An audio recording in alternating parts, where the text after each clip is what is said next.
of Moto G5 Plus and my initial impressions. Box and the packaging looks pretty boring, just like earlier Moto phones.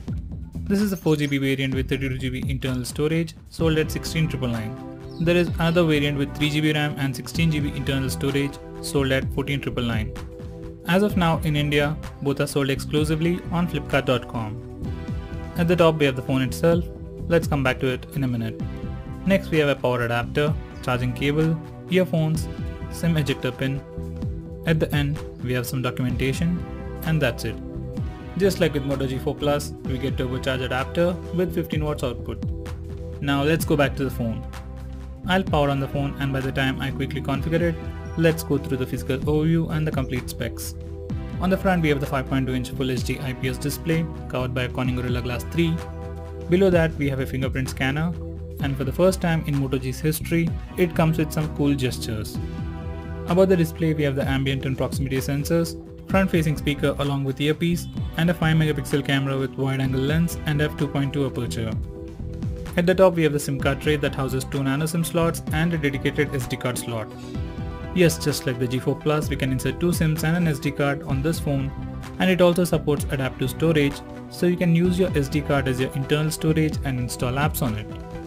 We have dual 4G with VoLTE support, and Geo also works. On the left it's completely plain. On the right we have the volume and power buttons. At the bottom we have the 3.5mm audio jack, micro USB charging port and a microphone hole. On the back we have the circular camera module, same as we have seen in Moto Z.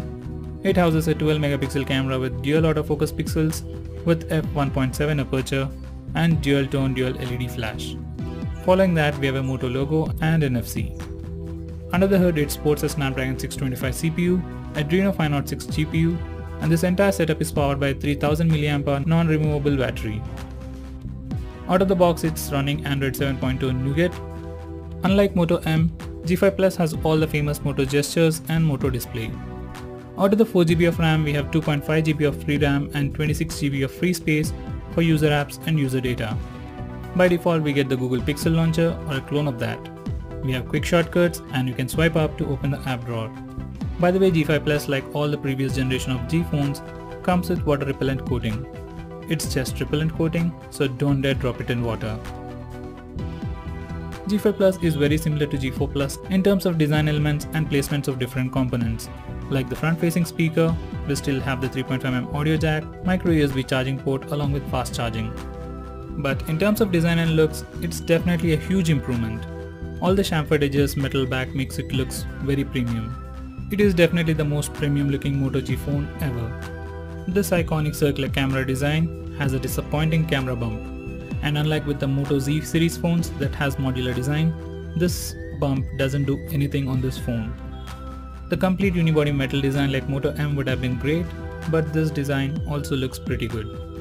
We don't have a 2.5D curved glass, so it took a hit there, but on the good side, it's easy to find a good tempered glass for it. I really like the concept of fingerprint gestures to save some screen real estate, but these gestures feel awkward. We need to swipe left to go back and swipe right to open recent apps. Maybe with time I'll get used to it. Volume and power buttons are made of metal.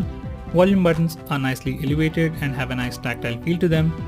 Power button has a noticeable texture, but it's too flat. I wish it popped out a little like the volume buttons. This is a SIM card tray, and this is the first time I'm seeing such a combination where we can insert 2 SIM cards and an SD card all at once. As of now, phone feels super snappy, front cameras look okay and rear camera looks awesome. Its wide and bokeh effect is very good. To wrap it up, for a regular user who wants best balanced phone, a very practical phone, G5 Plus is the best choice under 20,000 rupees. So guys, that's pretty much it for this video. Do check out my other videos on